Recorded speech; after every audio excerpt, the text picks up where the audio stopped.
remembered for his development projects that touched on the lives of the common mwananchi, from infrastructure to the free primary education. Now, Kenyans have eulogized the former president as a president who was development conscious. Our reporter David Mudhoka dissects through Kibaki's development projects.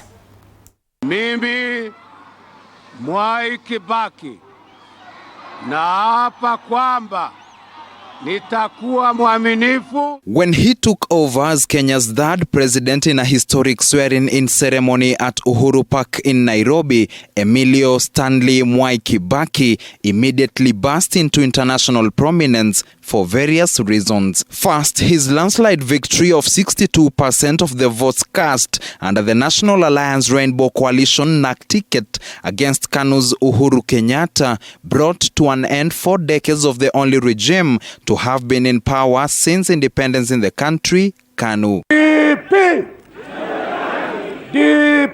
Secondly, Kibaki had finally bagged the country's top seat after 2 unsuccessful tries in 1992 and 1997 before teaming up with other opposition leaders, among them Raila Odinga and Michael Kijana Wamalwa, to go head-to-head with the ruling KANU party in 2002. And thirdly, not even the cast on his right foot after sustaining life-threatening injuries in a road accident while on his way from a campaign rally in Ukambani, days to the ballot day, barred him from taking an oath that signified 2 major events: the end of the 24-year-old President Daniel Arap Moi era and the beginning of the Kibaki era.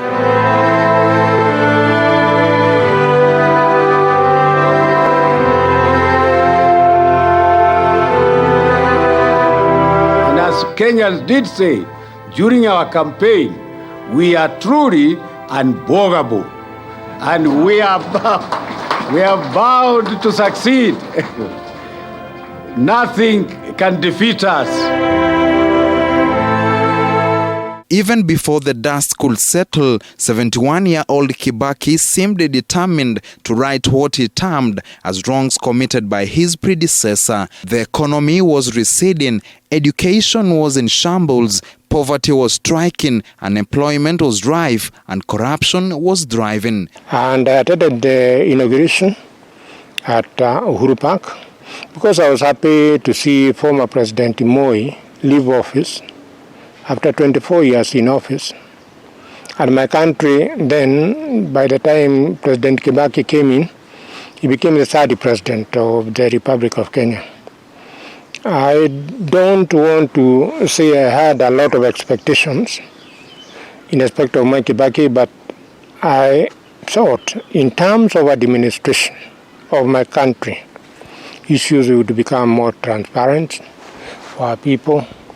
Our people would come from whatever corner of the Republic. I'd go to an office and say, I'm at this ministry. With the center unable to hold anymore, Kibaki introduced the Free Primary Learning Initiative and the Constituency Development Fund, which have been in force even to date. At the very onset of his presidential career in 2003 alone, more than 1 million learners who would otherwise not have been able to afford school fees joined the Kenyan education system. The move saw Kibaki receive applause both locally and internationally. The Kibaki presidency will, however, hit fresh turbulence barely months after it took off, when Vice President Michael Kijana Wamalwa died amid a variety of speculations over the cause of his death.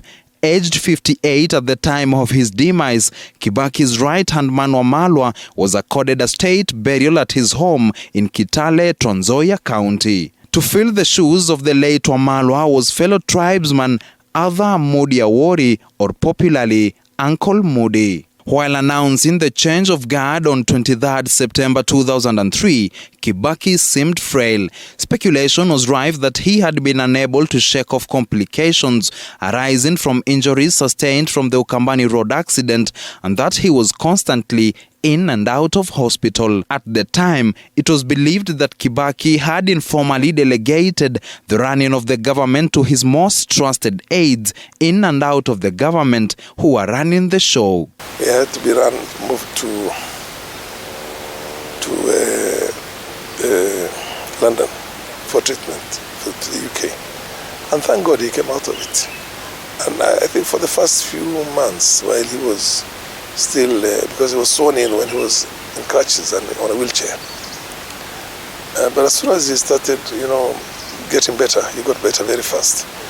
He started taking charge of a lot of things. His first term wasn't that phenomenal as the second term. The first term, he still had those handlers around him and many, but even then he achieved quite a bit.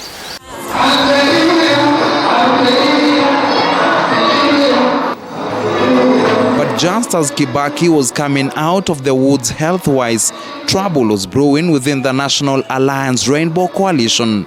While it was unanimous within the coalition that the time was ripe for a constitutional change, sections within NAC failed to agree over what to include and exclude in the proposed constitution draft. The final draft that was submitted to the Attorney General Amos Wako ahead of a referendum later in 2005 evidently revealed that the Kibaki side had had its way. This saw Odinga's wing, comprising of leaders within his LDP party, join forces with the main opposition KANU party to launch a no campaign christened Chungwa to go face to face with the Kibaki-led Banana outfit in the 21st November 2005 referendum. The last laugh in the referendum will go to the Odinga camp after a majority, 58% of the voters, voted to shoot down the draft constitution.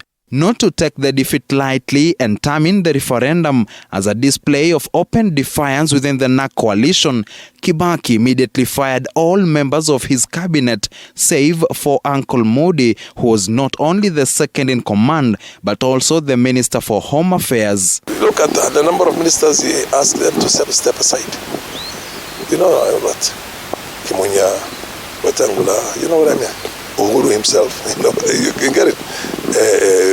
All those ones from his side. And we're very close to him, very, very close friends. I think Murungaru also, did he also ask him to step aside? New faces, especially from other opposition party, would be the biggest beneficiaries of the midterm purge. At some point he was a president capable of choosing somebody who could help him govern. Although, of course, the fact that I was picked as an assistant minister together with my friend Miroge Kariuki, we were still not given a lot of responsibility as assistant ministers. Mwai Kibaki was that president who, whether you are his friend or not, if the people did not want you, then you are not wanted by the people. And he had no business with you as well.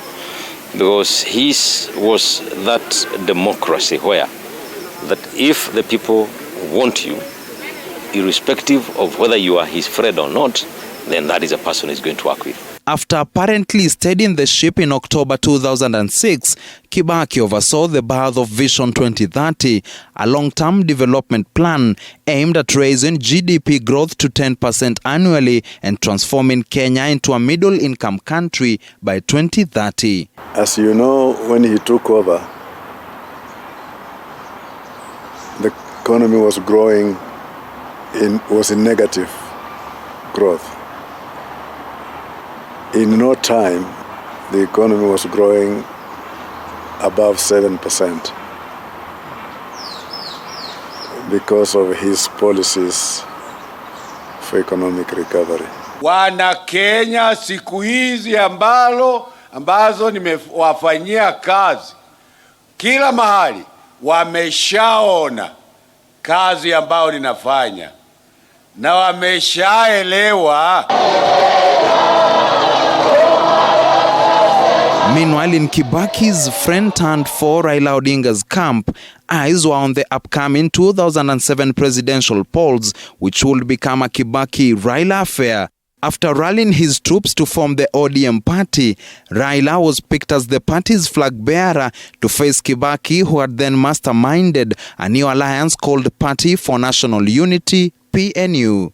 In the months leading to the December 2007 elections, the polls showed Raila was way ahead of Kibaki in all parts of the country except the Mount Kenya region. What was seen as a two-horse race would, however, become a three-horse race when Kalonzo Musyoka ditched the Odinga camp to mount a French bid at the presidency with his ODM Kenya party. The polls showed Kalonzo was only ahead of Kibaki and Raila in his native Lower Eastern region. Na ningependa zaidi mukae kwa njia ya amani. Tafadhali. Come voting day on December 2007, a whole day of vote casting culminated into the start of vote tallying countrywide that lasted 4 days. Initial results pointed at an early lead for Raila in most parts of the country, who was duly on course to reaping the ultimate prize after his fallout with Kibaki. On the other hand, the Kibaki camp was staring at a historic humbling on the ballot after being in charge for just one term, but not until Kibaki votes from the vote-rich central region began to stream in at the Kenyatta International Convention Center KICC, which was the main tallying center.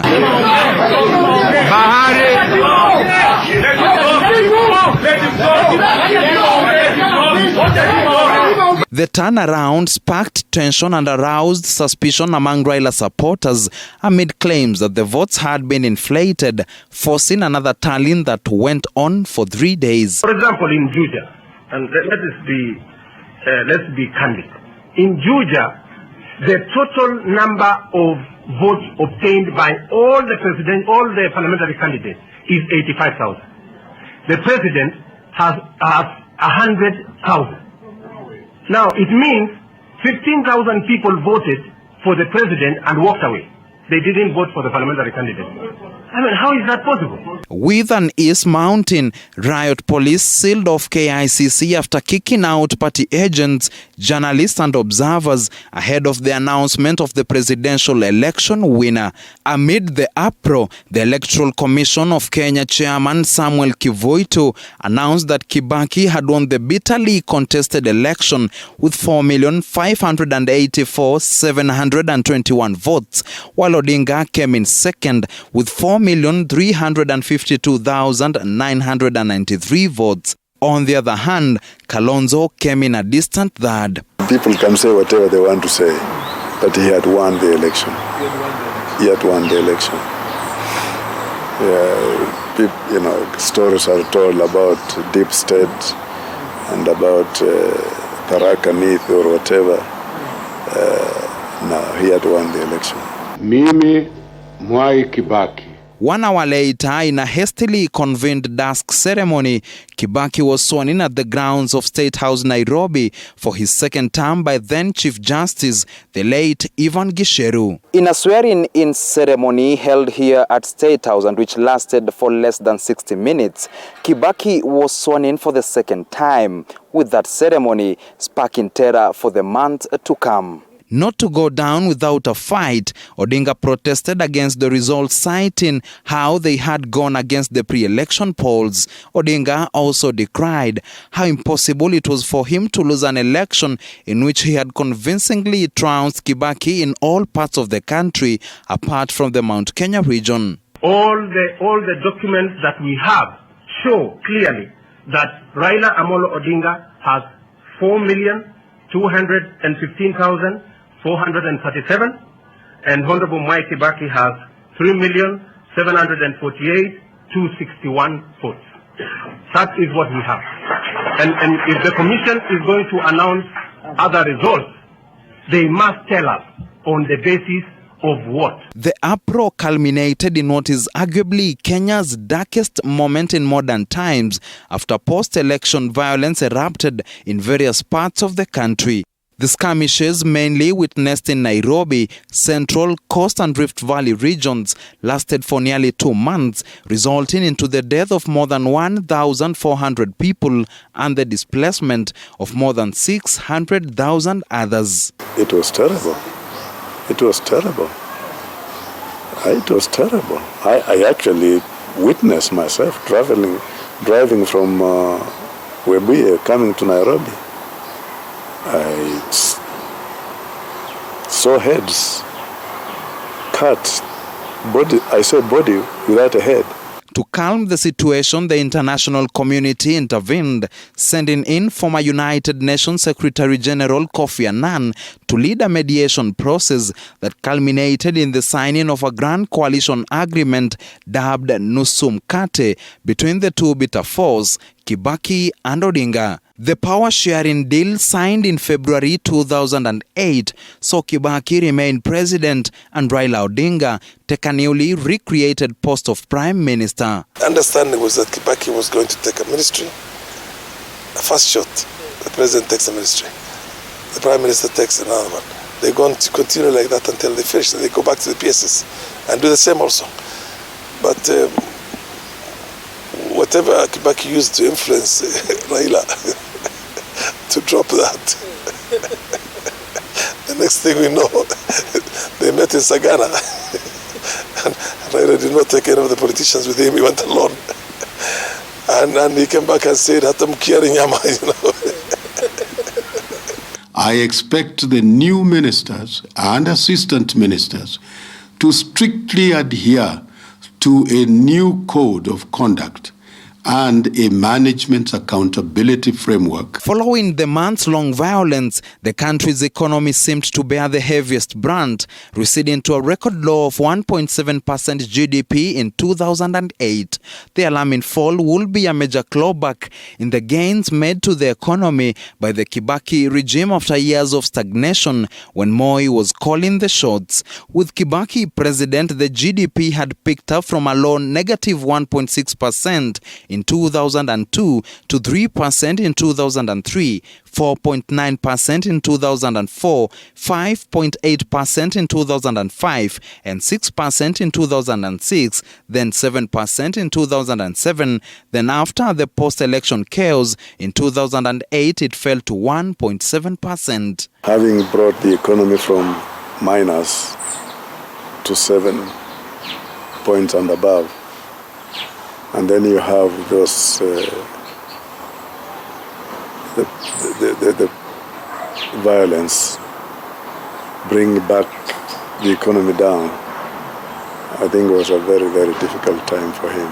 The entree for the Nusu Mkate government will be how to regain the economic glory accomplished in the first term. Jointly, Kibaki and Odinga would lay the groundwork for various mega developmental projects that saw the economy pick up again to 2.6% in 2009, then 5% in 2010, before stagnating at 5% in 2011. In the course of his second half in office, Kibaki is also credited for opening doors to the border sector in Kenya that has over the years grown from an alternative means of transport to a multi-million shilling source of income to more than 1 million Kenyans in the country. He was able to achieve quite a lot, and especially during the Grand Coalition government. And his development record is clear to everybody. Thick highway and many other areas. The economy grew big time during his tenure. So I think Mwai Kibaki is a household name that is known by everybody.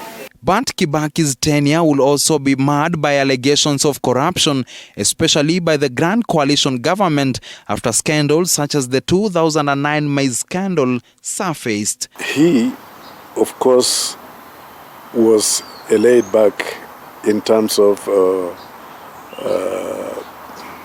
he didn't understand. He believed in the goodness of human beings. He couldn't understand how a human being can steal or should steal. He didn't understand that. So he let it, when things were happening, he couldn't understand. Kibaki himself, I don't think, believed in a system where corruption was to be fought to death, or somebody who was willing to punish his friend or prosecute his friends and important persons in his government when they were involved in corruption. He knew, and you remember Anglo leasing, the big scandal that came after Goldenberg. That was under Kibaki. And yet, up to today, we are still paying for Anglo leasing. However, the passage of a new constitution in 2010, where for the first time Odinga and Kibaki were joined at the hip in championing for what they described as a better Kenya, has been termed as a key milestone for the Nusu Mkate government. The new constitution will come in Kibaki's sunset years and play a key role in shaping the 2013 elections, where constitutionally he could not vie following the expiry of the two-term presidential limit. But as president, many perceived his endorsement as a crucial head start to any candidate in the 2013 presidential polls. Among the frontrunners for Kibaki's endorsement were Kibaki's Nusu Mkate partner Odinga, who had drawn his hat in the ring, Kibaki's vice president Kalonzo, who will ultimately become Odinga's running mate in 2013 and 2017, as well as deputy prime ministers Musalia Mudavadi and Uhuru Kenyatta. But unlike his predecessor Moi, who openly campaigned for Uhuru a decade ago, Kibaki held his cards close to his chest, leaving the aspirants to square it out on their own. Kenyatta would emerge victorious after another neck-to-neck presidential election. Ya kwamba amekuwa amiri jeshi mkuu wa majeshi yote ya ulinzi ya Kenya. In April 2013, Kibaki handed over the torch of leadership to Uhuru, ending his 10-year tenure. Kibaki was still a better leader than Kenyatta. He was a better leader than Moi. He has been a better leader than Uhuru. I rate Kibaki as the best by a wide margin, wide stretch. I think he was an excellent person for this country. The handover also marked the end of a half-century of public service for Kibaki, who had held various state positions prior to his election as head of state, most notably as minister in various cabinet positions and as Kenya's fourth vice president under his predecessor Moi for a decade from 1978 to 1988. David Mudhoka, TV47.